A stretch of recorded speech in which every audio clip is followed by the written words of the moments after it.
Hi friends, എല്ലാവർക്കും online ക്ലാസ്സിലേക്ക് സ്വാഗതം. ഇന്ന് നമ്മൾ ഡിസ്കസ് ചെയ്യുന്നത് ക്രിസ്മസ് പരീക്ഷ മോഡൽ ക്വസ്റ്റ്യൻ പേപ്പറാണ്. ഇത് നമ്മുടെ അഞ്ചാമത്തെ ക്വസ്റ്റ്യൻ പേപ്പറാണ്. 6ാം ക്ലാസ്സിലെ അടിസ്ഥാന പാഠാവലിയുടെ അഞ്ചാമത്തെ ക്വസ്റ്റ്യൻ പേപ്പറാണ്.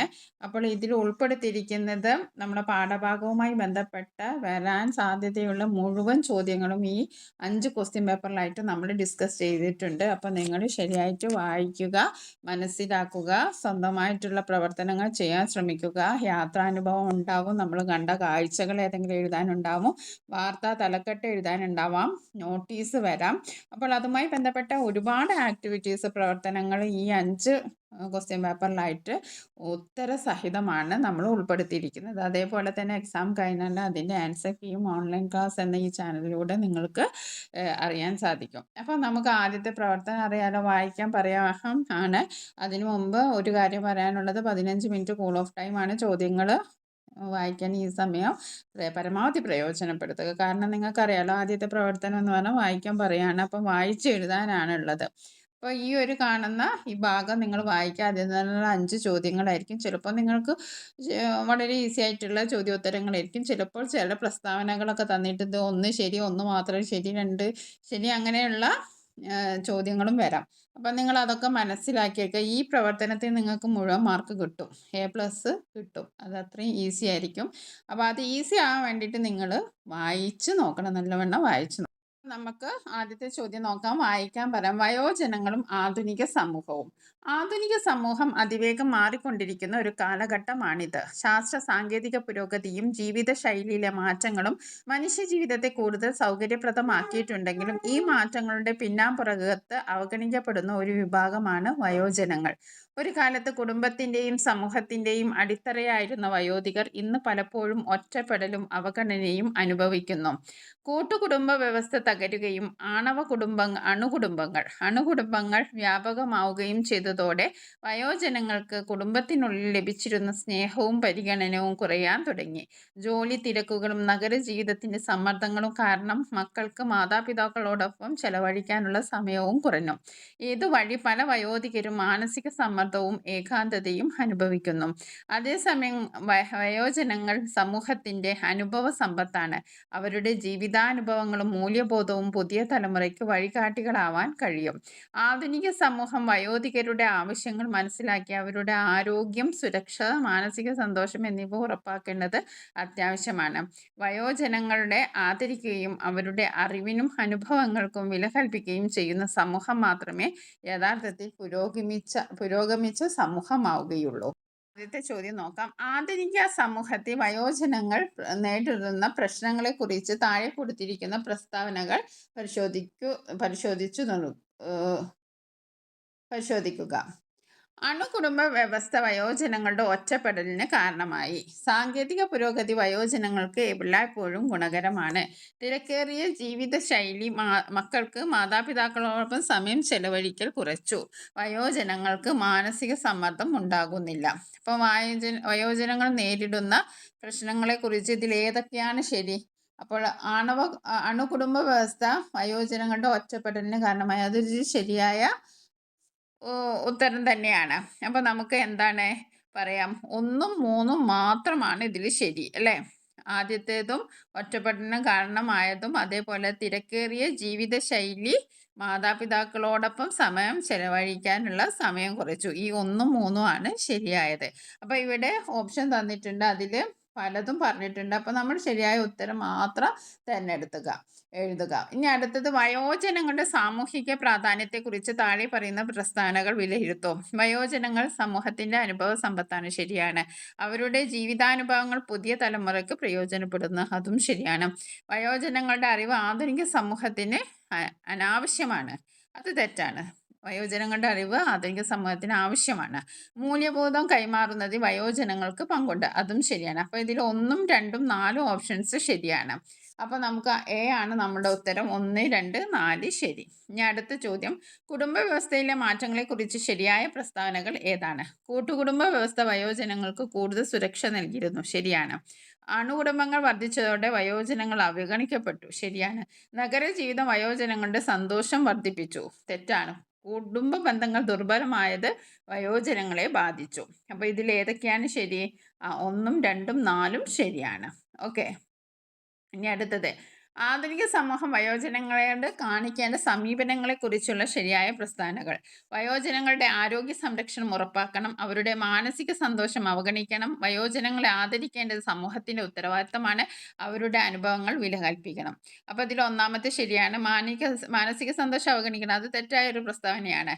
അപ്പോൾ നമുക്ക് എന്ത് എഴുതാം? 1ഉം 3ഉം 4ഉം ശരിയാണെന്ന് എഴുതാം. അപ്പോൾ ഇങ്ങനെ ഉള്ള ഒരു ചോദ്യ പാറ്റേണും വരെ, അത് കുറച്ചൊരു പ്രയാസമുള്ള പാറ്റേൺ ആണ്. അപ്പം നിങ്ങൾക്ക് അതും കൂടി ഒന്ന് അറിഞ്ഞിരിക്കാൻ വേണ്ടിയിട്ടാണ് ഇങ്ങനത്തെ ഒരു ചോദ്യം ഉൾപ്പെടുത്തിയത്. ഒരു പുരോഗമിച്ച സമൂഹത്തിൻ്റെ ലക്ഷണങ്ങളെക്കുറിച്ച് താഴെ കൊടുത്തിരിക്കുന്നത് ശരിയായത് ഏതാണ്? വയോജനങ്ങളെ ആദരിക്കുന്ന സമീപനം, വയോജനങ്ങളുടെ അവകാശങ്ങൾ സംരക്ഷിക്കൽ, വയോജനങ്ങളെ സാമൂഹ്യ ജീവിതത്തിൽ നിന്ന് മാറ്റി നിർത്തൽ, തലമുറകൾ തമ്മിലുള്ള ബന്ധം ശക്തിപ്പെടുത്തൽ. അപ്പോൾ ഇതിൽ ഏതാണ് ശരി? എല്ലാം ശരിയാണല്ലേ. വയോജനങ്ങളെ നമ്മൾ ആദരിക്കണം, വൃദ്ധജനങ്ങളുടെ അവകാശങ്ങൾ സംരക്ഷിക്കണം, വയോജനങ്ങളുടെ സാമൂഹിക ജീവിതത്തിൽ മാറ്റി നിർത്താതെ തെറ്റായൊരു പ്രസ്താവനയാണ്. തലമുറകൾ തമ്മിലുള്ള ബന്ധം ശക്തിപ്പെടുത്തൽ. അപ്പോൾ ഇതിൽ ഏതാണ് ശരി? 1ഉം 2ഉം 4ഉം ശരിയാണ്. ഇനി നമുക്ക് അടുത്തൊരു കാര്യം നോക്കാം. വെള്ളം പൊങ്ങുമ്പോൾ എന്ന പാഠഭാഗത്ത് വെള്ളപ്പൊക്കത്തിൻ്റെ നാശനഷ്ടങ്ങളായി പറയുന്നവയിൽ പെടാത്തത് ഏത്? അട്ടപ്പാടി കുണ്ടിടിഞ്ഞ് ഏറെ ആളപായമുണ്ടായി. കുറ്റ്യാടിയിൽ മലയിടിഞ്ഞു. കടൽക്കരയിലും ഏറെ ഉപദ്രവമുണ്ടായി. കിഴക്കൻ മലയിൽ നിന്ന് ഒരു മുതല ഒഴുകി വന്ന് മരത്തിൽ കുടുങ്ങി കിടന്നു. അപ്പോൾ ഇത് തെറ്റായത് ഏതാണ്? മൂന്നാമത്താണ്. നമ്മൾ പാഠഭാഗത്ത് കണ്ടല്ലോ, പാമ്പ് ഒഴുകി വന്നിട്ടാണ് മരത്തിൽ കുടുങ്ങി നിൽക്കുന്നത്. ആ ചിത്രം കണ്ടല്ലോ, നിങ്ങൾക്ക് ഓർമ്മ ഉണ്ടാവുമെന്ന് കരുതുന്നു. അപ്പം മുതല അല്ല, പാമ്പാണ് വന്നത്.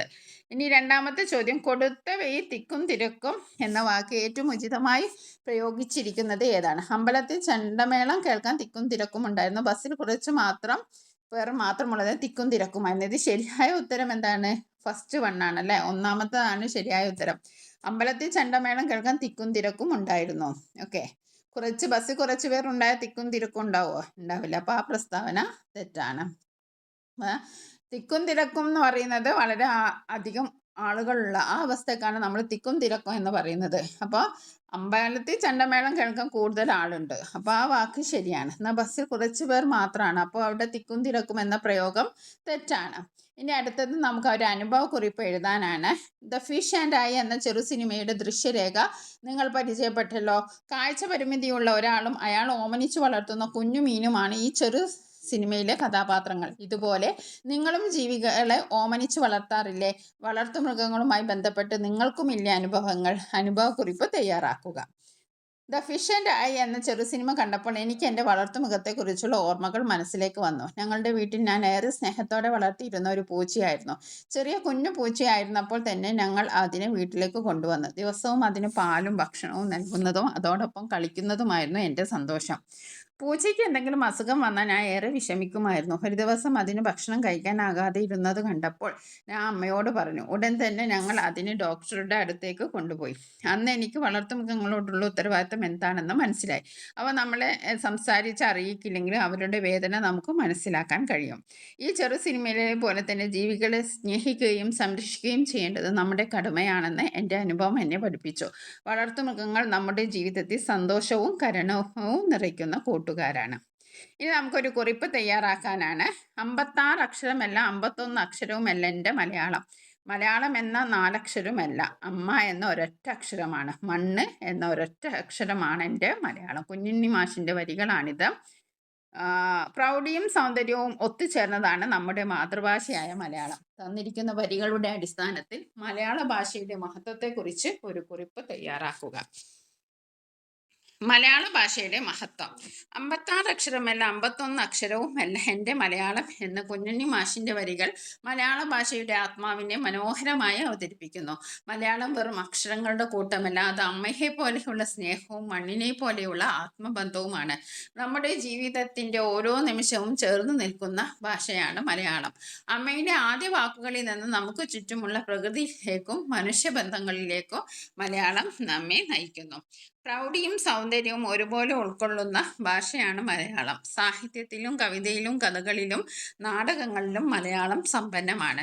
നമ്മുടെ സംസ്കാരവും പാരമ്പര്യവും തലമുറകളിലേക്ക് കൈമാറാൻ സഹായിക്കുന്ന ശക്തമായ മാധ്യമവുമാണ് ഇത്. മലയാളം സംസാരിക്കുകയും പഠിക്കുകയും സംരക്ഷിക്കുകയും ചെയ്യുന്നത് ഓരോ മലയാളിയുടെയും ഉത്തരവാദിത്തമാണ്. അമ്മയെയും മണ്ണിനെയും പോലെ സ്നേഹിക്കേണ്ട അമൂല്യമായ സമ്പത്താണ് നമ്മുടെ മാതൃഭാഷയായ മലയാളം. ഇനി അടുത്തത് ഒരു താരതമ്യ കുറിപ്പാണ്. താരതമ്യ കുറിപ്പ് എന്താണ്? ഹണ്ട് പോലെ നാടുകാണി വീണിരിഞ്ഞുകൊണ്ട് അങ്ങും ഇങ്ങും പോക്കും വരവും മുടങ്ങിയിട്ടുണ്ട്. മാപ്പിളപ്പാട്ടിലെ ഇതുപോലെയുള്ള കാഴ്ചകളെ നമ്മുടെ നാട്ടിൽ അടുത്ത കാലത്തുണ്ടായ വെള്ളപ്പൊക്കങ്ങളിലെ കാഴ്ചകളുമായി താരതമ്യം ചെയ്ത് കുറിപ്പ് തയ്യാറാക്കാനാണ്. താരതമ്യ കുറിപ്പ്. അണ്ടേ പോലെ നാടുകാണി വീണിരുന്നുകൊണ്ട് അങ്ങും ഇങ്ങും പോക്കും വരവും മുടങ്ങിയിട്ടുണ്ട് എന്ന മാപ്പിളപ്പാട്ടിലെ വരികൾ പഴയ കാലത്ത് ഉണ്ടായ പ്രകൃതി ദുരന്തങ്ങളുടെ ഭീകരതയെ ശക്തമായി ചിത്രീകരിക്കുന്നു. മലകളും വഴികളും ഇടിഞ്ഞു വീഴുകയും ഗതാഗതം പൂർണ്ണമായി നിലച്ചു പോവുകയും ചെയ്ത കാഴ്ചകളാണ് ഇവിടെ കാണുന്നത്. മനുഷ്യ ജീവിതം എത്രത്തോളം പ്രകൃതിയുടെ കരുണയിൽ ആശ്രിതമാണെന്ന് ഈ പാട്ട് നമ്മെ ഓർമ്മിപ്പിക്കുന്നു. ഇത്തരം കാഴ്ചകൾ അടുത്ത കാലത്ത് നമ്മുടെ നാട്ടിലുണ്ടായ വലിയ വെള്ളപ്പൊക്കങ്ങളിലും കാണാൻ കഴിഞ്ഞു. ശക്തമായ മഴയെ തുടർന്ന് വീടുകൾ തകരുകയും റോഡുകളും പാലങ്ങളും ഒലിച്ചു പോവുകയും ചെയ്തു. ഗ്രാമങ്ങളും നഗരങ്ങളും ഒറ്റപ്പെട്ടുപോയി. യാത്രയും ആശയവിനിമയവും പൂർണ്ണമായി മുടങ്ങി. ആളുകളുടെ ദൈനംദിന ജീവിതം തകർന്നതോടെയാണ് വലിയ ദുരിതങ്ങളാണ് നേരിടേണ്ടി വന്നത്. മാപ്പിളപ്പാട്ടിലെ കാഴ്ചകളും ഇന്നത്തെ വെള്ളപ്പൊക്ക അനുഭവങ്ങളും തമ്മിൽ ശക്തമായ സാമ്യമുണ്ട്. കാലം മാറിയെങ്കിലും പ്രകൃതിയുടെ ശക്തി അതേപോലെ തന്നെയാണെന്ന് ഇവ നമ്മെ ബോധ്യപ്പെടുത്തുന്നു. പ്രകൃതിയെ മാനിച്ചുകൊണ്ട് ജീവിക്കേണ്ടതിൻ്റെ ആവശ്യകതയും ഇത്തരം അനുഭവങ്ങൾ നമ്മെ പഠിപ്പിക്കുന്നു. അപ്പോൾ നമ്മൾ ഒരുപാട് ചോദ്യങ്ങൾ നമ്മൾ ഡിസ്കസ് ചെയ്തിട്ടുണ്ട്. ഇനി നമുക്ക് ചന്ദനുവിൻ്റെ പക്ഷികൾ എന്ന പാഠഭാഗത്തിൽ കുറച്ച് കാര്യങ്ങൾ കൂടി ഡിസ്കസ് ചെയ്യാനുണ്ട്. ബാക്കി എല്ലാ പാഠത്തിൻ്റെയും നമ്മൾ വളരെ വിശദമായിട്ട് തന്നെ നമ്മൾ ഡിസ്കസ് ചെയ്തിട്ടുണ്ട്. ഓക്കെ, നിങ്ങൾക്ക് വീഡിയോസൊക്കെ ഉപകാരപ്പെടുമെന്ന് വിചാരിക്കുകയാണ്. നിങ്ങളൊരു ലൈക്ക് ചെയ്യാൻ മറക്കരുത്. നിങ്ങളുടെ 6ാം ക്ലാസ്സിലെ കൂട്ടുകാർക്ക് ഷെയർ ചെയ്ത് കൊടുക്കാൻ മറക്കരുത്. All the best my dear friends.